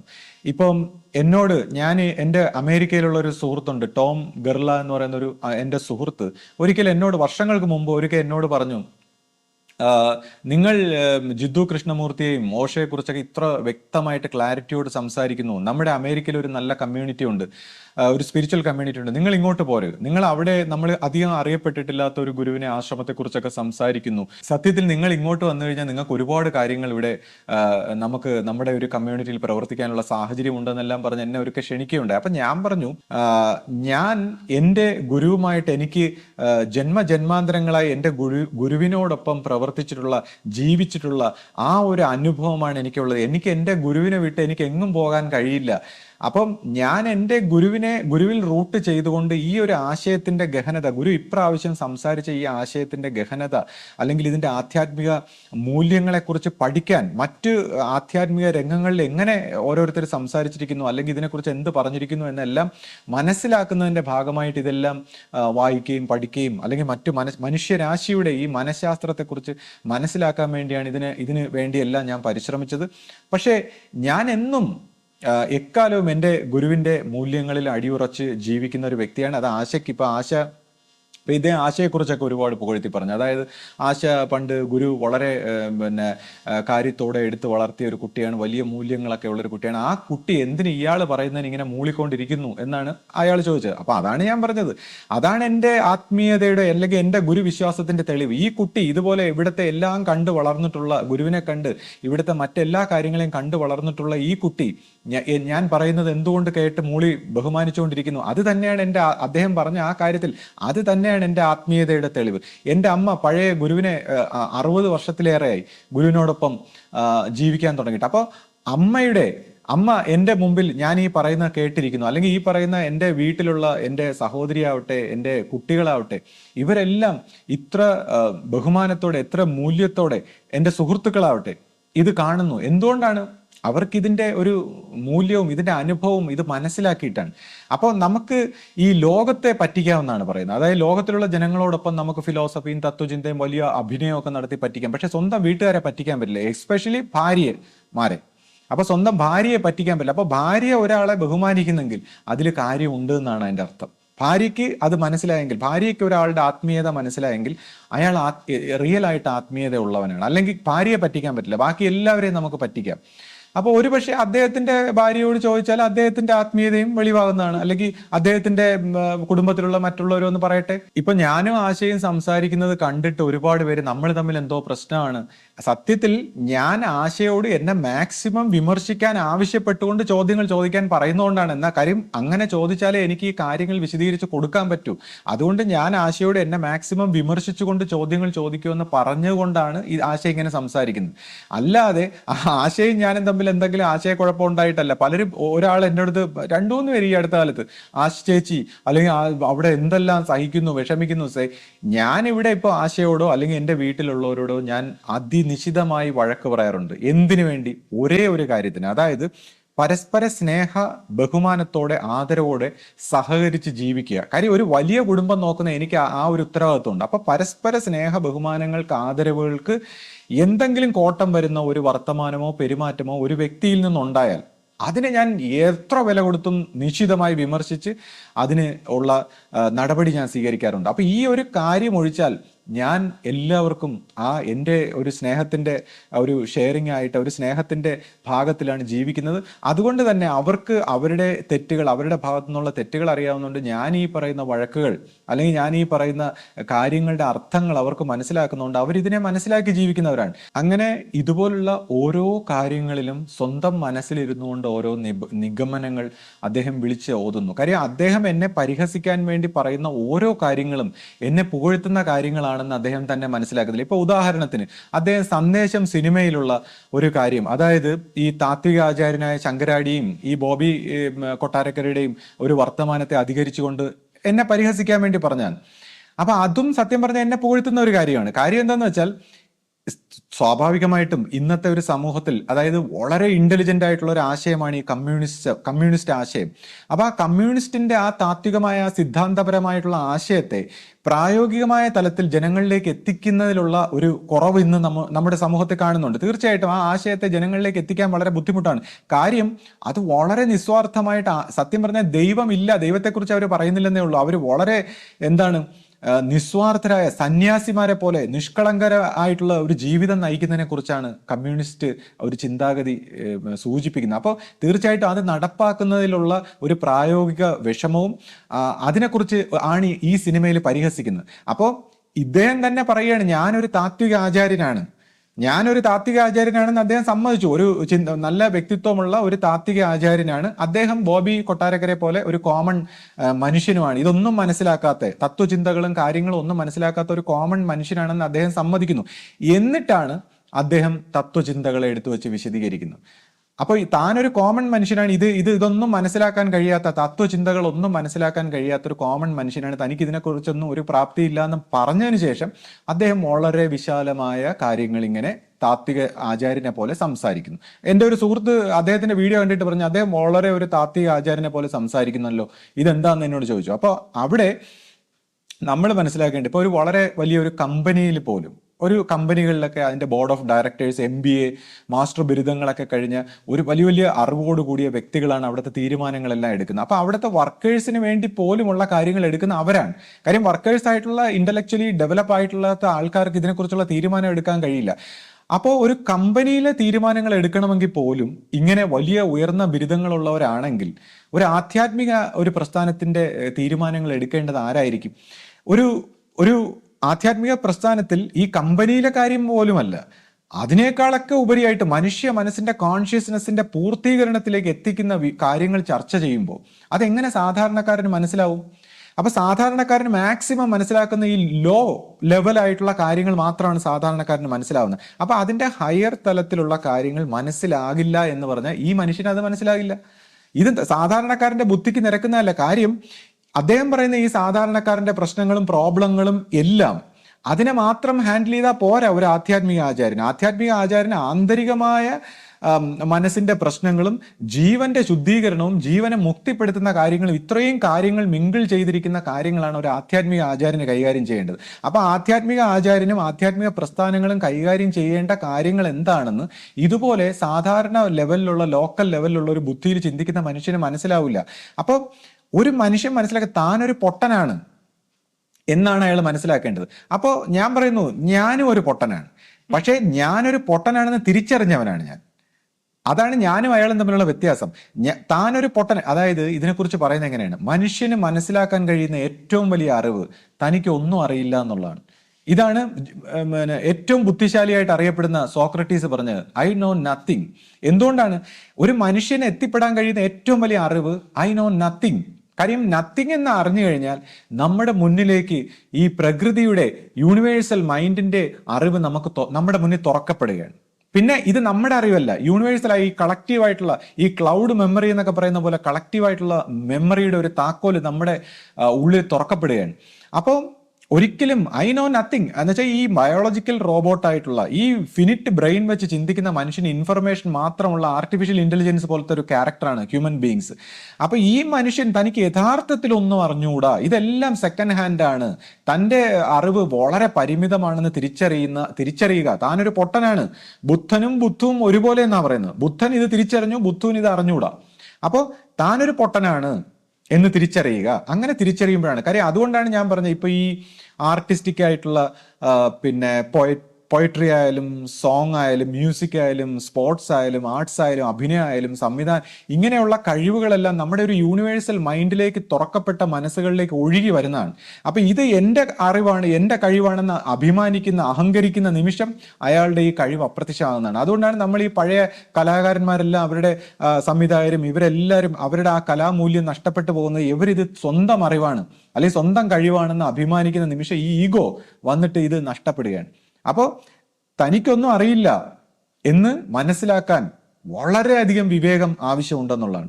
ഇത് മനസ്സിലാക്കിയാൽ അടുത്ത കാര്യങ്ങൾ പടിപടിയായിട്ട് നാച്ചുറലായിട്ട് നടക്കുമെന്നുള്ളതാണ് ഈ ആധ്യാത്മിക പാതയിലൂടെ നമ്മൾ പഠിക്കുന്നത്. ഒരു സ്ഥലത്ത് അദ്ദേഹം ഇങ്ങനെ പറയുന്നു, ഉദ്ദിഷ്ട കാര്യം ഉപകാരസ്മരണ. ഇതിങ്ങനെ ഇയാൾ പല വീഡിയോയിലും ഉദ്ദിഷ്ടകാര്യം ഉപകാരസ്മരണ ഇതിങ്ങനെ പറഞ്ഞുകൊണ്ടേയിരിക്കുന്നു. അപ്പൊ ഞാൻ വിചാരിക്കുകയാണ്, ഈ ഉദ്ദിഷ്ടകാര്യം ഉപകാരസ്മരണ എൻ്റെ എന്താണ് കാര്യം? നമ്മുടെ മനസ്സിൽ ഈ ബ്ലാങ്ക് ആയിട്ടിരിക്കുന്ന മൈൻഡിൽ എനിക്ക് നോക്കിയിട്ട് എനിക്ക് പ്രത്യേകിച്ച് കാര്യം ഞാൻ നോക്കുമ്പോൾ ഞാൻ ആരുടെയും കാര്യസാധ്യത്തിനോ അധികാരത്തിനോ ഒന്നിനും ഞാൻ പോയിട്ടില്ല. അപ്പോൾ ഞാൻ വരിക എന്ത് ഉദ്ദിഷ്ടകാര്യം ഉപകാരസ്മരണ, അപ്പൊ എൻ്റെ ഉദ്ദിഷ്ട കാര്യം എന്താന്നൊക്കെ ഞാനിങ്ങനെ ചിന്തിക്കുകയുണ്ടായി. അപ്പം നമ്മൾ തീർച്ചയായിട്ടും ഒരു ദൈവികമായിട്ടുള്ള ഒരു ഈശ്വര സ്നേഹം അല്ലെങ്കിൽ ഈ ആത്മശാന്തി എന്നൊക്കെ പറയുന്ന ഒരു കാര്യത്തിന് ആണ് ആശ്രമത്തെ നമ്മൾ സമീപിക്കുന്നത്. അപ്പൊ അതിനെന്താണ്, ആർക്കാണ് ഉപകാരസ്മരണ? തിരിച്ച് നമ്മളിപ്പോൾ ഗുരുവിനോട് നമ്മുടെ ജീവന്റെ ജീവനായിട്ട് നമ്മൾ കരുതുന്ന ഗുരുവിന്റെ ആ പ്രസ്ഥാനത്തിന്റെയും അല്ലെങ്കിൽ ഈ ആശയത്തിന്റെയും നന്മയെക്കുറിച്ച് നമ്മൾ പറയുന്നതിന് എന്ത് ഉപകാരസ്മരണ? ഇത് അവനവന്റെ കാര്യം ചെയ്യുന്ന പോലെ തന്നെയാണ്. നമ്മളെ സംബന്ധിച്ച് ആർക്കും ഉദ്ദിഷ്ടകാര്യം ഉപകാരസ്മരണയില്ല. എന്നാൽ ഇയാൾ ഇത് നിരന്തരം പറയുമ്പോൾ ഞാൻ ഇതിനെക്കുറിച്ച് ചിന്തിച്ചു. അപ്പോഴാണ് എനിക്ക് ഇയാളുടെ മനസ്സിനെ കുറിച്ച് മനസ്സിലായത്. അപ്പൊ ഇയാളുടെ മനസ്സിനെ വെച്ച്, അതായത് ഈ മണ്ണും പൊന്നും പെണ്ണും ഇതേപോലുള്ള കാര്യങ്ങളാണ് ഇവരെ സംബന്ധിച്ച് വലിയ കാര്യം. അപ്പൊ എന്നെ സംബന്ധിച്ച് ഇത് പറയുമ്പോൾ ഞാൻ ഇത് കുറച്ച് കാര്യങ്ങൾ ഇത് പറയാൻ ആഗ്രഹിക്കുന്നു. ഇപ്പൊ എൻ്റെ ജീവിതത്തിൽ ഞാനിപ്പോൾ ചെറുപ്പത്തിൽ ഞാൻ വിദ്യാഭ്യാസം എല്ലാം കളഞ്ഞ് ആശ്രമത്തിൽ അടുക്കളയിലും ഡയറി ഫാമിലും ഒക്കെ വന്ന് നിന്ന വ്യക്തിയാണ്. അപ്പോൾ ആ കാലഘട്ടത്തിൽ എൻ്റെ അമ്മയും സഹോദരിയൊക്കെ എനിക്ക് വേണ്ടി PSCയിലും ബാങ്കിലും ഒക്കെ ഇതേപോലെ പരീക്ഷകൾക്കെല്ലാം രജിസ്റ്റർ ചെയ്യുമായിരുന്നു. അപ്പം അവർ പറയുന്നതുകൊണ്ട് ഞാൻ എന്തെങ്കിലുമൊക്കെ പഠിച്ച് ഒരു മാസമൊക്കെ കുറച്ച് പഠിച്ചിട്ട് ഈ പറയുന്നതൊക്കെ ബാങ്കിൽ SBIയിൽ ഓഫീസറിന്റെ പരീക്ഷയ്ക്ക് ഇന്റർവ്യൂവിന് സെലക്ഷനായി, അല്ലെങ്കിൽ ട്രിവാൻഡ്രത്ത് LD ക്ലാർക്കിന്റെ ലിസ്റ്റിൽ വന്നു, അല്ലെങ്കിൽ പോലീസിൽ ജോലി കിട്ടിയിട്ട് ഞാനത് പോയില്ല. അപ്പോൾ ഇങ്ങനെ ഇതുപോലുള്ള കാര്യങ്ങൾ ഞാൻ സീരിയസ് ആയിട്ട് അത് ശ്രമിച്ചിരുന്നെങ്കിൽ ഒരു പക്ഷേ എനിക്കത് ഏത് ജോലിയും എനിക്ക് വേണമെങ്കിൽ എഴുതിയെടുക്കാൻ പറ്റുമായിരുന്നു. അപ്പോൾ നമ്മുടെ മനസ്സിൽ ഈ പറയുന്ന കാര്യങ്ങൾക്കൊന്നും വലിയ താല്പര്യമില്ലാത്തതുകൊണ്ട് നമ്മൾ അതിലേക്ക് പോയില്ല. അപ്പൊ നമ്മുടെ മനസ്സ് അതിലൊന്നും അല്ല. അപ്പോൾ പിൽക്കാലത്ത് ഇപ്പോൾ ഈ അടുത്ത കാലത്ത് ഇപ്പോൾ നെറ്റിന് ക്വാളിഫൈഡ് ആയപ്പോൾ നമ്മുടെ കുട്ടികളും ആശയം കൂടെ എല്ലാം കൂടെ ഒരു പോസ്റ്റ് കാർഡൊക്കെ ഉണ്ടാക്കി പരസ്യം പോലെ ഫേസ്ബുക്കിലൊക്കെ ഇട്ടപ്പോൾ ഞാൻ പറഞ്ഞു, അത് പരസ്യം പോലെ കൊടുക്കുക. കാര്യം ആൾക്കാർക്ക് ഇതൊക്കെയാണ് വലിയ കാര്യം. ഞാനിത് ഒന്നും അല്ല എന്ന് പറഞ്ഞ് കളഞ്ഞ കാര്യമാണ്, പക്ഷെ മറ്റുള്ളവർക്ക് ഇതാണ് വലിയ കാര്യം. ഞാൻ ഈ പറയുന്ന കാര്യങ്ങളുടെ ഒരു മൂല്യത്തെ മനസ്സിലാക്കാൻ വേണ്ടി അതൊക്കെ വേണമെങ്കിൽ എടുത്ത് കൊടുക്ക്, എന്തെങ്കിലുമൊക്കെ ചെയ്യും എന്ന് ഞാൻ പറയുന്നുണ്ട്. അപ്പൊ എൻ്റെ ഒരു മാനസികാവസ്ഥ, എനിക്ക് ആധ്യാത്മികമായ ദൈവികമായ ഗുരുമാർഗത്തിന്റെ ആ ഒരു സത്യത്തിന്റെ വശത്താണ് താല്പര്യമെങ്കിൽ ഇദ്ദേഹത്തെ സംബന്ധിച്ച് ഈ പറയുന്ന കണക്ക് പണത്തിന്റെ കാര്യം അല്ലെങ്കിൽ പെണ്ണിന്റെ കാര്യം, ഇപ്പൊ പെണ്ണിനെ കുറിച്ച് പറയുമ്പോൾ ഞാൻ ഈ പറഞ്ഞിനക്ക് 24-ാമത്തെ വയസ്സിൽ കാമപ്രാന്ത് മൂത്ത് ഏതെങ്കിലും പെണ്ണിന്റെ പിറകെ ഒളിച്ചോടിയ ആളല്ല.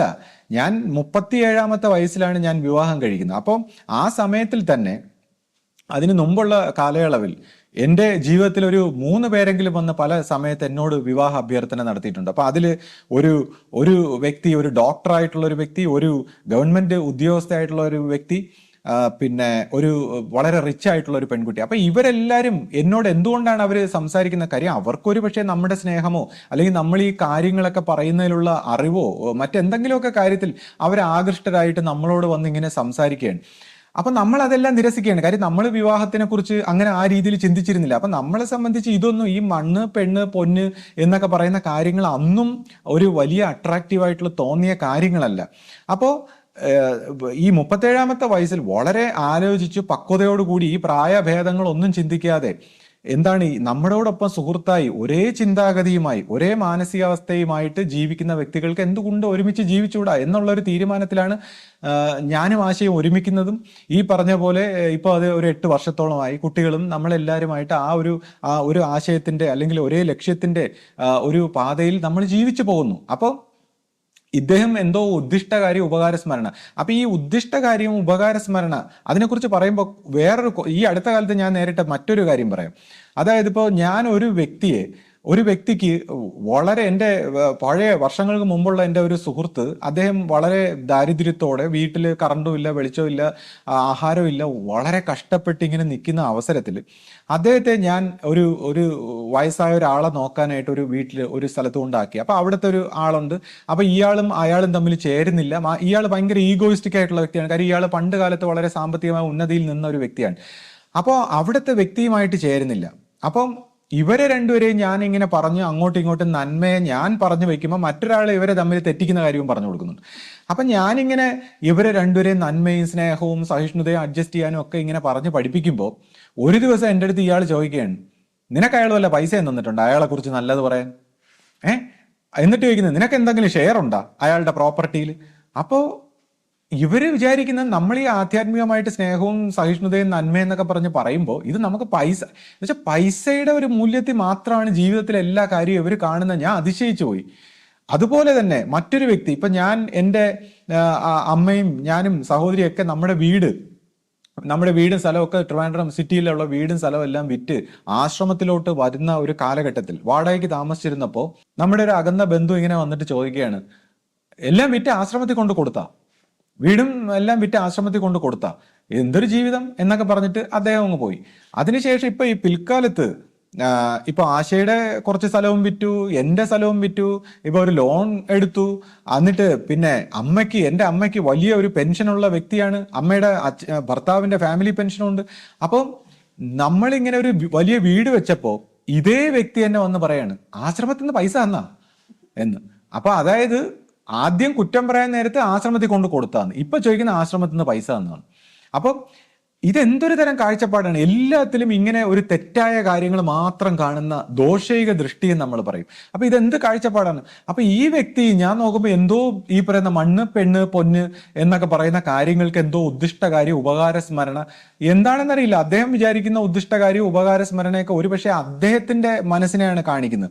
എൻ്റെ മനസ്സിൽ ഈ പറയുന്ന ഉദ്ദിഷ്ടകാര്യവും ഇല്ല, ഉപകാര സ്മരണയില്ല.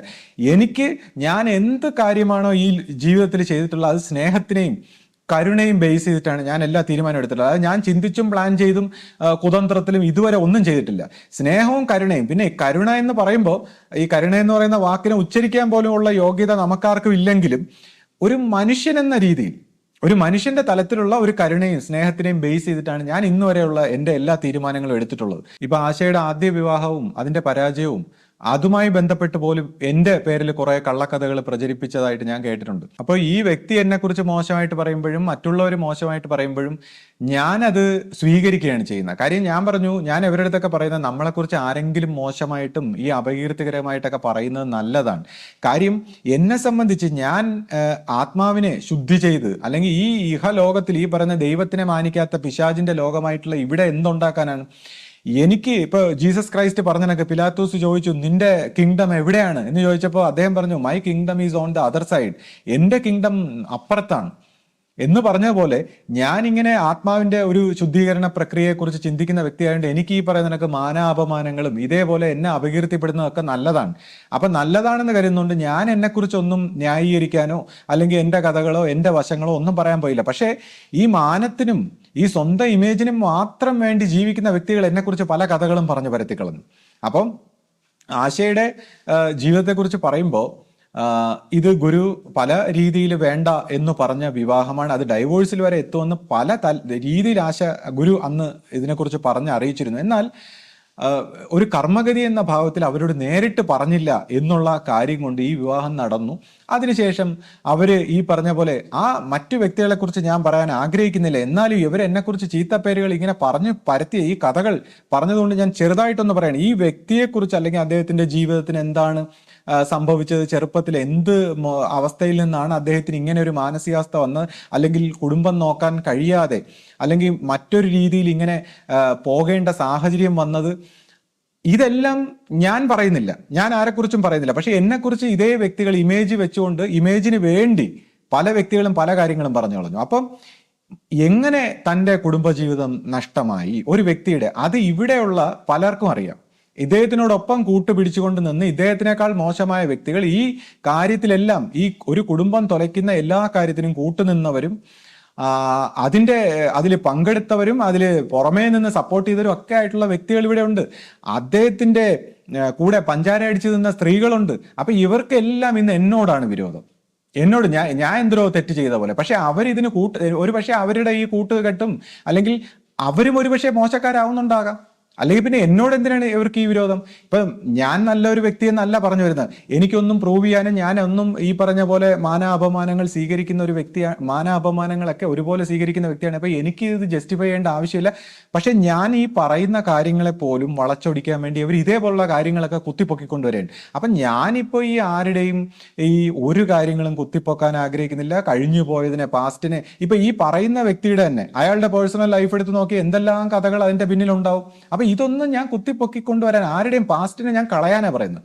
എന്നിട്ട് പ്രസന്റ് മൊമെന്റിൽ നമുക്കിനി എങ്ങനെ ജീവിക്കാം, നല്ല രീതിയിൽ ജീവിക്കാം എന്ന കാര്യമാണ് ഞാൻ പറയുന്നത്. അപ്പോൾ ഇനി ഇതേപോലുള്ള കാര്യങ്ങളൊക്കെ വന്ന് പറയുകയാണെങ്കിൽ എനിക്ക് ഓരോരുത്തരുടെയും ചരിത്രവും അവരുടെ കുടുംബ പാരമ്പര്യവും അല്ലെങ്കിൽ അവര് എന്തൊക്കെ ചെയ്തിട്ടുണ്ട്, എവിടെയൊക്കെ പോയി എന്തൊക്കെ ചെയ്തിട്ടുണ്ട്, എല്ലാവരെ കുറിച്ചും പറയാൻ നൂറ് കാര്യങ്ങൾ എനിക്കുണ്ട്. അപ്പം എനിക്കിതൊന്നും പറയാൻ താല്പര്യമില്ല, ഞാൻ പറയാൻ ആഗ്രഹിക്കുന്നില്ല.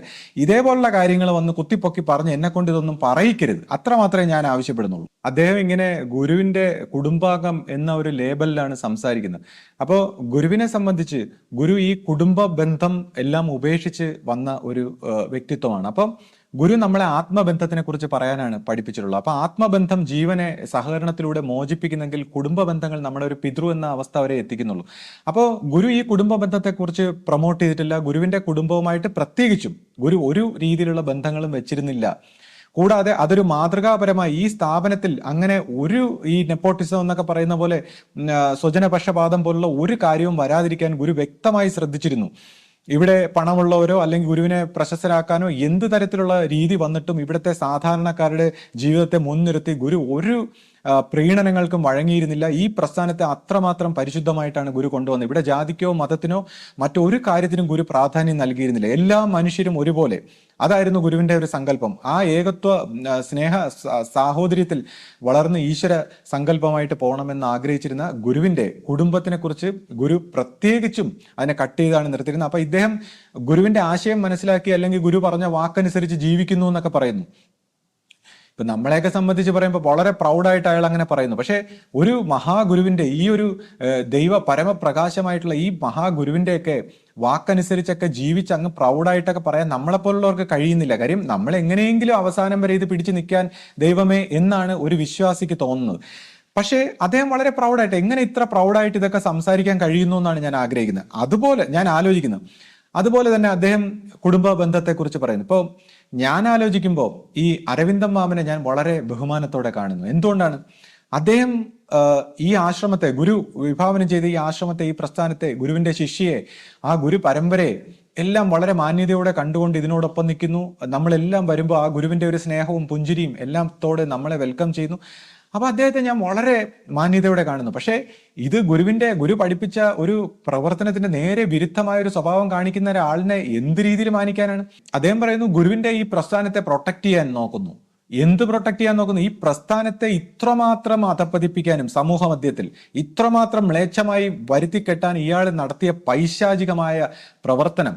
ഇത് ഗുരു ഇവിടെ എന്താണ്, ഫിസിക്കലായിട്ട് ഗുരുവിന്റെ പ്രസൻസ് ഇല്ല എന്നുള്ള ധൈര്യത്തിലാണ് ഇയാൾ ഇതെല്ലാം ചെയ്യുന്നത്. ഗുരു അന്ന് പണ്ട് കാലത്ത് ഗുരു മറ്റെല്ലാ മനുഷ്യ സഹജമായ തെറ്റുകളും ഗുരു ക്ഷമിച്ചിരുന്നു. എന്നാൽ പ്രസ്ഥാനത്തിനെതിരെ, കാര്യം ദൈവികമായ മനുഷ്യരാശിയുടെ ഒരു മോചനത്തിന് വേണ്ടി ആ ദൈവികമായ ഒരു ധർമ്മത്തിൽ പ്രവർത്തിക്കുന്ന ഈ പ്രസ്ഥാനത്തിന്റെ ഈ ആശയത്തിൽ തൊട്ട് കളിച്ചാൽ മാത്രമാണ് ഗുരു അതിനെതിരെ എന്തെങ്കിലും സംസാരിച്ചിട്ടുള്ളത്. അപ്പോൾ ആ പ്രസ്ഥാനത്തെയാണ് ഇദ്ദേഹവും കൂട്ടാളികളും അവര് വന്നിരുന്ന് ജനമധ്യത്തിൽ എന്തൊക്കെ വൃത്തികേടാ വിളിച്ചു പറയുന്ന ഒരു ബന്ധമില്ലാത്ത കാര്യങ്ങൾ. എന്നിട്ട് ജനങ്ങളുടെ, വിശ്വാസികളുടെ ദുഃഖം, വിവാഹത്തിന്റെ, ഇപ്പൊ വിവാഹം കഴിപ്പിച്ച് ഗുരുവിന് കൂടെ വന്ന് താമസിക്കാൻ പറ്റൂ? ഗുരു വിവാഹം കഴിച്ചാൽ എങ്ങനെ ജീവിക്കണം, മനുഷ്യൻ എങ്ങനെ ജീവിക്കണം, സ്നേഹവും സഹിഷ്ണുതയുടെയും ശാന്തിയോടും കൂടി എങ്ങനെ ജീവിക്കണമെന്ന് പറഞ്ഞിട്ടുണ്ട്. അതനുസരിക്കാതെ ധിക്കാരത്തിൽ ജീവിക്കുന്നവർ കൊണ്ടാവുന്ന പ്രശ്നത്തിന് ഗുരുവിന് അവിടെ വന്ന് ജീവിക്കാൻ പറ്റുമോ? ഇനി മറ്റ് ആൾക്കാരുടെ പ്രശ്നങ്ങൾ എന്ന് പറയുന്നു, നമ്മൾ ഓരോരുത്തരും അനുഭവിക്കുന്ന പ്രശ്നങ്ങൾ നമ്മുടെ പ്രശ്നങ്ങളാണ്.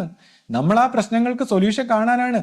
അതിനനുസരിച്ചുള്ള സിമ്പിളായിട്ടുള്ള, എളിമയായിട്ടുള്ള, വിനയമായിട്ടുള്ള, ത്യാഗത്തോടെയുള്ള ഒരു ജീവിതം എങ്ങനെ നയിക്കണമെന്ന് ഗുരു നമ്മളെ പഠിപ്പിച്ചിട്ടുണ്ട്. അതനുസരിച്ചാണ് ജീവിക്കേണ്ടത്. പിന്നെ ഇയാൾ പറയുന്ന കണക്ക് ഈ അധികാര സ്വഭാവത്തിലും മറ്റു കാര്യത്തിലും നമ്മളെ പോലെ ഇയാളെ പോലെ എന്നെ പോലെയുള്ള ആൾക്കാർ തന്നെ ആണ് ഇതെല്ലാം. അല്ല ഗുരു നേരിട്ടല്ലേ ഇതൊന്നും കൈകാര്യം ചെയ്യുന്നത്. ഗുരുവിനെ പോലുള്ള ആൾക്കാരും അല്ല ഇതൊന്നും കൈകാര്യം ചെയ്യുന്നത്. വെറും സാധാരണക്കാരായിട്ടുള്ള മനുഷ്യർ പ്രവർത്തിച്ചു വരുമ്പോൾ അതിൻ്റെതായ കുറവുകളുണ്ട്. അപ്പൊ അത് തലമുറകളായിട്ട് ശുദ്ധീകരിച്ച് പടിപടിയായിട്ട് അതിലേക്ക് നമുക്ക് വളർന്നു വരാം, ആ ആശയത്തിലേക്ക് വളർന്നു വരാം എന്നാണ് ഗുരു പറഞ്ഞത്. അപ്പൊ ഇദ്ദേഹം പറയുന്നു ഇതൊന്നും വേണ്ട, ഇതിനെയൊക്കെ തകർത്ത് തരിപ്പണമാക്കി നാമാവിശേഷമാക്കിയിട്ട് അദ്ദേഹം ഇതിനെ നയിക്കുമോ കുടുംബാംഗമായിട്ട്? ഇനി അദ്ദേഹം നയിച്ച ഈ ഇടയ്ക്ക് ഒരു സംഘടന ഉണ്ടാക്കിയല്ലോ, എന്നിട്ട് ഇവരെല്ലാം തമ്മി തല്ലി പരസ്പരം ആശയങ്ങൾ പറഞ്ഞ് പിന്നെ പരസ്പരം കരിവാരി തേച്ച് എന്തായിരുന്നു നാടകം.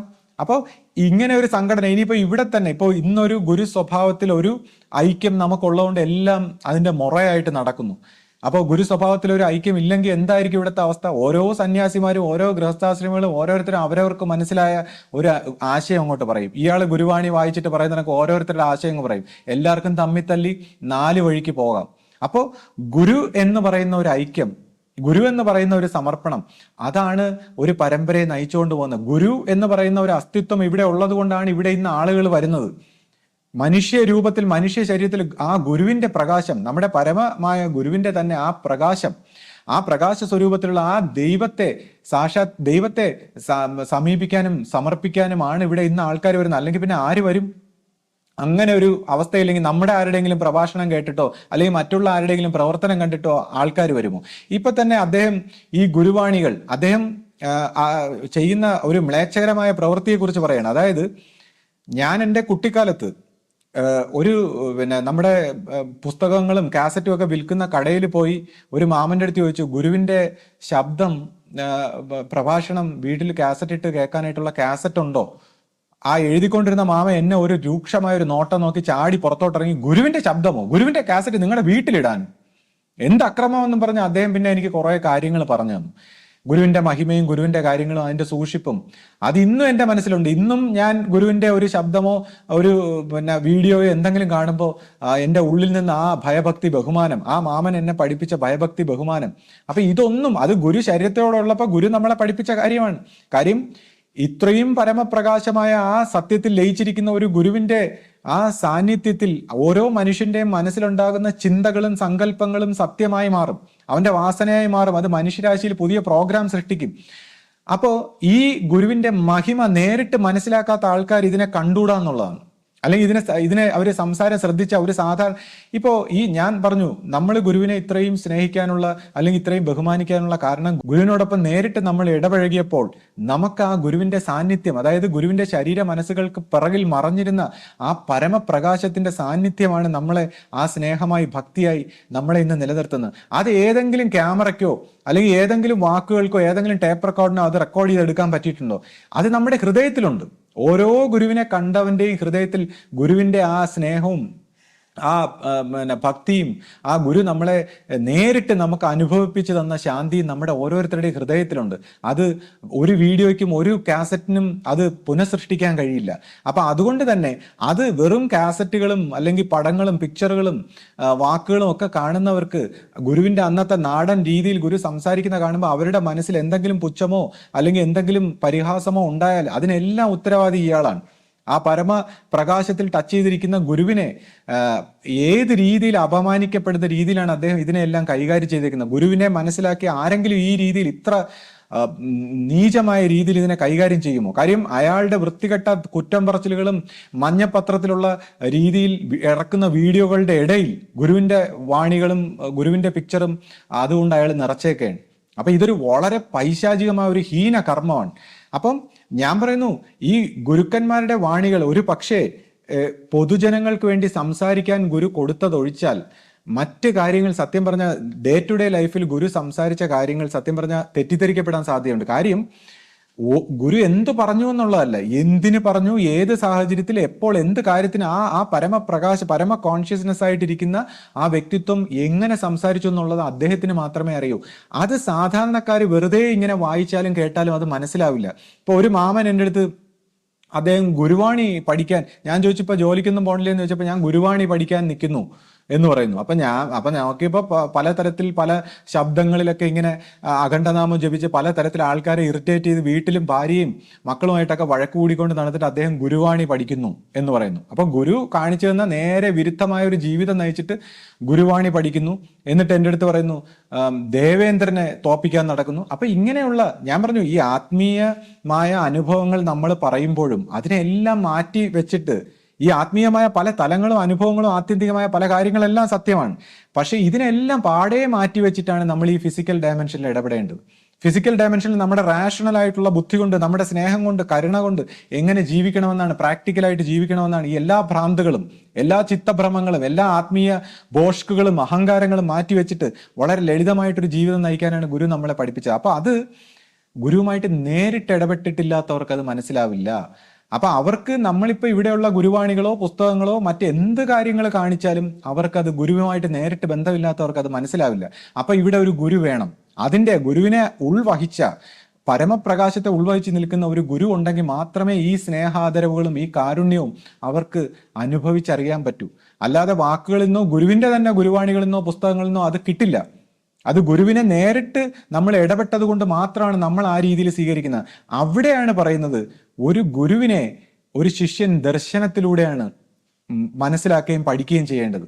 അതുകൊണ്ടാണ് ഗുരു പറഞ്ഞത്, ഇത് ഭാവി തലമുറയിൽ വരുന്ന ആൾക്കാർ നിങ്ങളുടെ ഈ മണ്ണാങ്കട്ടയും പേപ്പറും ഒന്നും അല്ല, അവര് ദർശനത്തിൽ ഇത് കണ്ട് മനസ്സിലാക്കും. അപ്പോ ഗുരുവിന്റെ ആ ഒരു ശിഷ്യൻ ഗുരുവിന്റെ ഓരോ ജീവിത ചക്രത്തെയും എല്ലാത്തിനെയും റെക്കോർഡ് ചെയ്ത് ആ യൂണിവേഴ്സൽ കോൺഷ്യസ്നെസ്സിൽ സ്റ്റോർ ചെയ്ത് വെച്ചിട്ടുണ്ട്.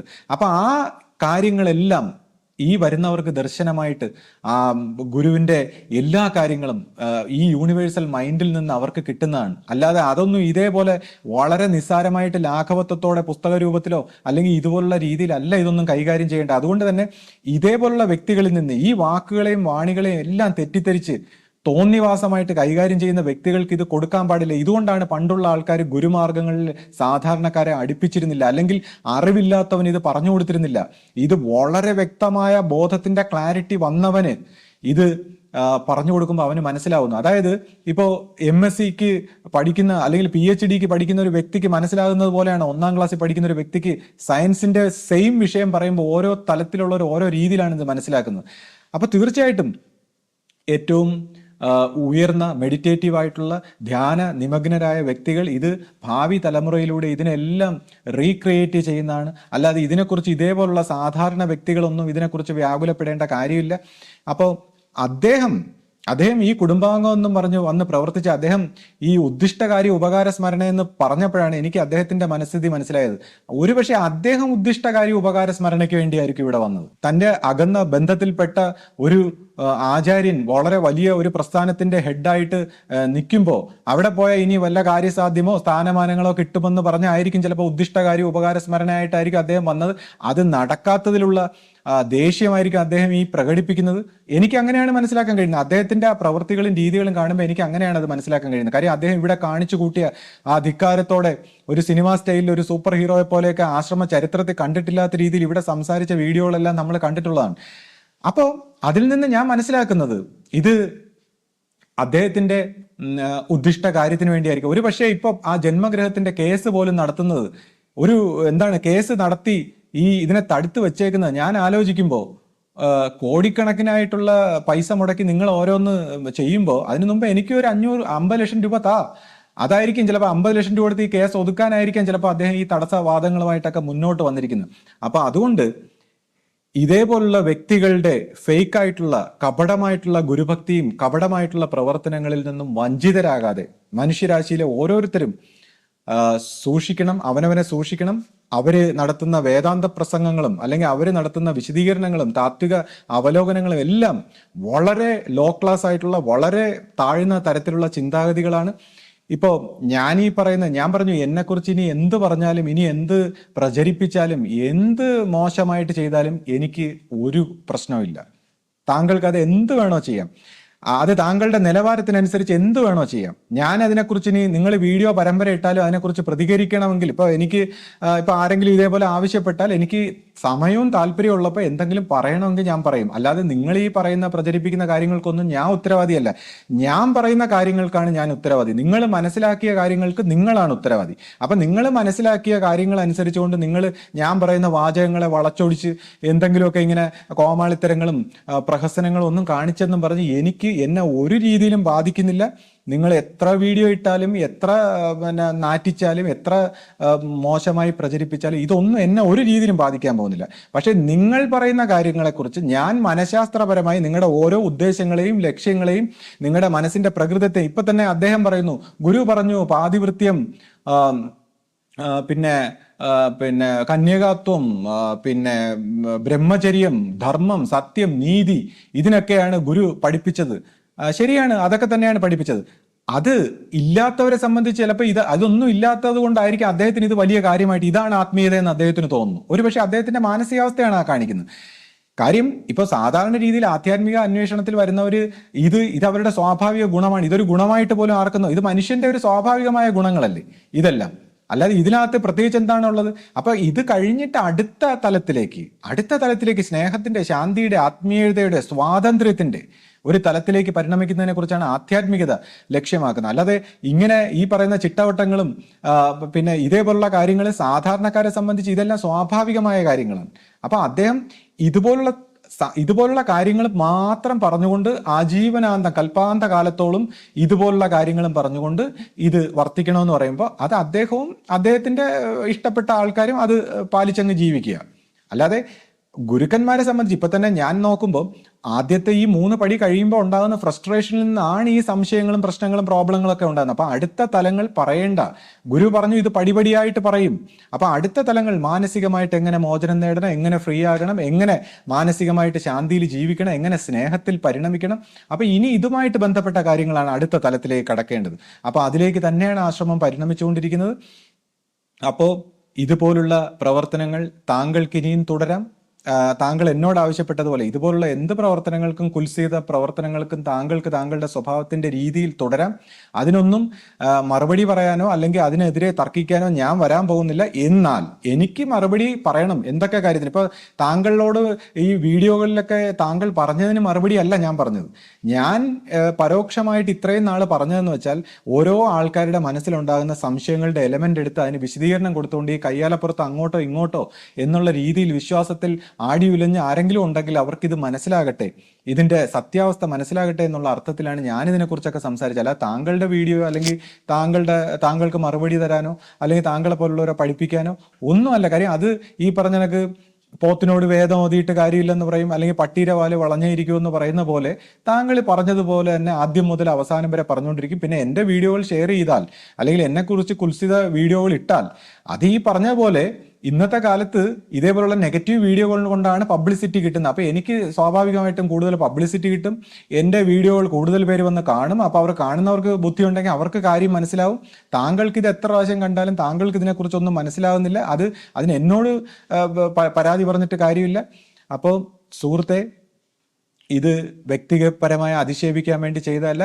താങ്കൾ എന്നെ കൊണ്ട് നിർബന്ധിച്ച് ഇത് ചെയ്യിച്ചതാണ്. ഇത് ഒരു അപമാനത്തിന്റെ വശമല്ല. ഇതെല്ലാം മനസ്സിലാക്കി നേരായിട്ടുള്ള വഴി ജീവിക്കാമെങ്കിൽ നമുക്ക് വീണ്ടും നല്ല സുഹൃത്തുക്കളായിട്ട് അല്ലെങ്കിൽ ആത്മബന്ധുക്കളായിട്ട് തുടരാം. അല്ലെങ്കിൽ ഈ പറയുന്ന പോലെ താങ്കൾക്ക് ഇഷ്ടമുള്ള പോലെ എന്ത് രീതിയിൽ പ്രവർത്തിച്ചാലും എനിക്ക് ഈ ജീവിതത്തിൽ ഒന്നും തെളിയിക്കാനും സ്ഥാപിക്കാനും അല്ലെങ്കിൽ പ്രത്യേകിച്ച് ഉദ്ദേശമൊന്നുമില്ല. എനിക്ക് ഇതൊക്കെ തന്നെയാണ് എൻ്റെ ജീവിതത്തിന്റെ ഉദ്ദേശം. അപ്പോൾ ഈ നിമിഷത്തിൽ എന്താണോ എന്നിലൂടെ വരുന്ന ജീവിതം അത് ഞാൻ ഈശ്വരനെ സമർപ്പിച്ചുകൊണ്ട് ജീവിക്കുന്നു. സദ്ഗുരുവേ ശരണം. സദ്ഗുരുവേ ശരണം.